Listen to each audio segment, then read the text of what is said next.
Messi admirait beaucoup son camarade Bouba qui, bien qu'étudiant comme lui, était déjà véhiculé et vivait dans un luxueux appartement. Bouba était propriétaire de 2 taxis. On expliquait que ces 2 taxis lui avaient été offerts par un touriste avec qui il avait noué de très bonnes relations pendant son séjour au pays. Messi avait du mal à trouver des sous pour faire des photocopies ou imprimer les documents fournis par les enseignants pour les travaux dirigés. C'est donc avec beaucoup de plaisir qu'il s'était lié d'amitié à Bouba. Cette amitié avait rapidement payé puisque Bouba n'avait pas tardé à lui proposer de l'aider. Au début, l'aide consista en quelques billets de banque. Bouba remettait de l'argent à Messi à la fin de chaque semaine et ceci permettait à Messi de gérer ses besoins de base. Après 6 mois d'aide, Bouba expliqua à Messi qu'il avait fait un rêve bizarre dans lequel on l'avait empoisonné. Ce rêve l'avait beaucoup perturbé et pour savoir ce que cela signifiait, il était allé voir le marabout de son village et celui-ci l'avait blindé contre les méchants. Pendant qu'il était avec le marabout, celui-ci lui avait dit qu'il voyait un ami milliardaire à côté de lui mais que pour le moment cet ami était attaché et avait besoin d'être détaché. Bouba dit à Messi que lorsqu'il avait demandé le nom de cet ami, le marabout avait, sans hésiter, dit Messi. Séduit par cet avenir radieux que Bouba lui expliquait, Messi s'était dépêché de demander s'ils pouvaient retourner ensemble rencontrer le marabout. Une semaine plus tard, Messi et Bouba étaient allés rencontrer le marabout.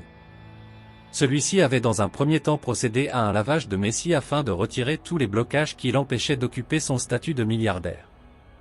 Afin de lui permettre de rattraper le temps perdu, le marabout avait remis un porte-monnaie à Messi. C'était une sorte de porte-monnaie magique qui allait se remplir chaque nuit de billets de banque.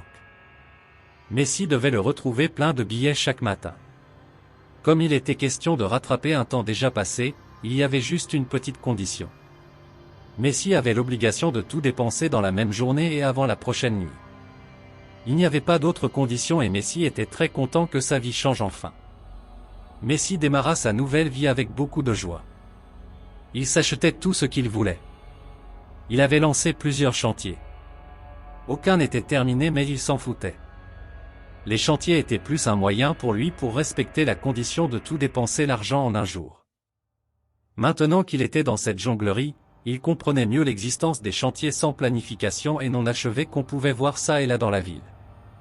Il comprenait que ceci était surtout le chantier de personnes qui étaient aussi dans l'obligation de dépenser l'argent comme lui.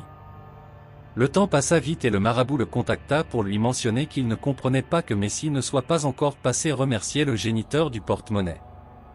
Il l'informa que la période sans obligation était échue et qu'il fallait un engagement pour continuer à exploiter le porte-monnaie. Lorsque l'argent commença à diminuer dans le porte-monnaie, Messi alla rencontrer le marabout et celui-ci lui demanda de s'assurer de dormir avec une vierge.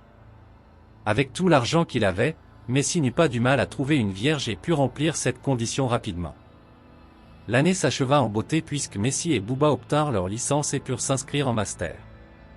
À la rentrée académique, le marabout exigea que Messi aille se déshabiller et se tenir nu pendant au moins 9 minutes dans un grand marché. Messi s'exécuta sans problème et le marabout le félicita. Les étudiants qui l'avaient reconnu mirent ce spectacle sous le coup du stress généré par la pression de la rentrée. Messi hésitait à chercher un travail.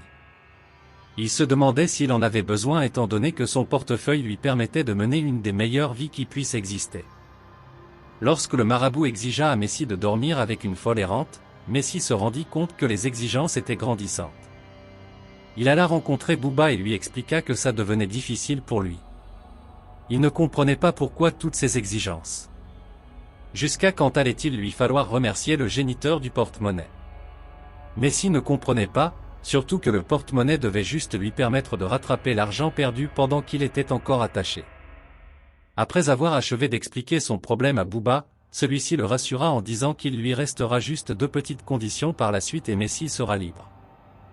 Messi se battit comme un diable et finit par trouver une folle qu'il enleva, et passa la nuit avec. Le lendemain, il remarqua que le montant d'argent habituel avait doublé dans le porte-monnaie. Ceci corroborait avec les dires Bouba et Messi comprenaient qu'il était vraiment proche de sa liberté.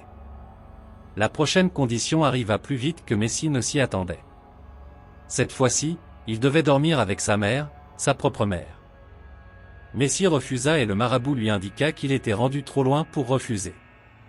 Messi supplia, le marabout eut pitié de lui et lui donna 3 choix. Soit Messi remboursait avant la tombée de la nuit tout l'argent qu'il avait déjà reçu depuis son adoption par le porte-monnaie, soit il dormait avec sa mère, soit il devait mourir et de la pire des manières. Messi n'avait pas d'argent pour rembourser. Il se sentait trop jeune pour mourir. Il prit donc la décision de remplir la condition.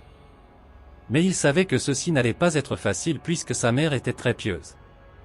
Il était hors de question qu'il aille lui expliquer son problème. Pour rien au monde elle ne pouvait accepter de telles pratiques. Il planifia donc d'abuser de sa propre mère. Il rendit visite à sa mère, la drogua et put accomplir sa sale besogne. Lorsque sa mère se réveilla le matin, il était parti depuis. Elle se mit à pleurer en maudissant Messi et en se demandant comment son fils avait pu vendre son âme pour de l'argent. De son côté, Messi avait décidé d'en finir avec les conditions et avait contacté le marabout pour connaître la dernière chose qu'il devait accomplir pour être libre. Le marabout, très satisfait par les prouesses de Messi, lui avait dit que la dernière condition était très simple et devait consister en une reprise de ce qu'il faisait déjà tous les jours. La dernière condition était de dépenser tout l'argent reçu dans le porte-monnaie, mais cette fois-ci avant midi. Le lendemain matin, Messi s'était empressé de sortir dépenser les billets reçus. À 11 heures, il avait réussi à vider le porte-monnaie. Alors qu'il retournait chez lui, il voulut vérifier qu'il n'avait pas fait d'erreur et refouilla toutes les poches du porte-monnaie. Heureusement qu'il fit cette fouille car ceci lui permit de trouver un billet qui s'était retrouvé seul dans une des poches du porte-monnaie. Il décida donc d'offrir le billet afin de s'en débarrasser. Alors qu'il donnait le billet à un jeune garçon, il entendit un cri à percer l'oreille en arrière de lui. La maman du garçon à qui Messi avait remis le billet l'avait vu faire. Or elle se souvenait qu'elle avait fait un rêve bizarre sur un argent remis à son fils pendant la nuit précédente. Elle criait en exigeant que Messi récupère son argent. Ces cris attiraient l'attention et rapidement un attroupement se forma autour de Messi. Lorsque la foule demanda à Messi de reprendre son argent, il refusa en soulignant qu'il l'avait déjà donné en cadeau. Il était hors de question pour lui de reprendre cet argent, surtout qu'il était déjà midi moins 13 minutes. La foule l'obligea alors à récupérer l'argent et même à le manger et à l'avaler. Dès que Messi avait avalé le billet, il s'était déshabillé et avait commencé à afficher un comportement bizarre. On voyait bien qu'il était devenu fou. Sa folie permit que la foule le laisse s'en aller, quoique certaines personnes voulaient qu'il soit lapidé et argumentaient qu'il simulait la folie pour échapper à la vindicte populaire. 3 jours plus tard, on retrouva son corps derrière la cathédrale. Il était mort depuis 2 jours. Il avait un billet dans la bouche et d'autres devant lui. Au début, les amis proches de Messi avaient soutenu que Messi gagnait honnêtement son argent en faisant des placements en ligne et un peu de broutage. Et qu'il avait juste été atteint d'une maladie mentale qui l'avait conduit à abuser de sa mère.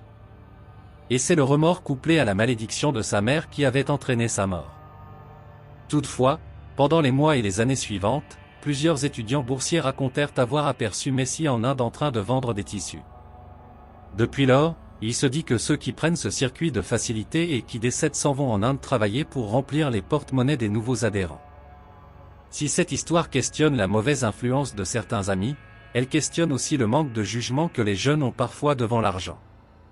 Comment peut-on penser que c'est bon de prendre un porte-monnaie à un marabout, sans se questionner que le marabout qui te le donne vit lui-même dans une pauvreté extrême? À supposer qu'il ne peut appliquer sa magie sur lui-même, pourquoi ses enfants sont-ils pauvres? Que t'inspire cette histoire? J'attends tes commentaires et surtout like, partage et abonne-toi pour faire grandir la chaîne.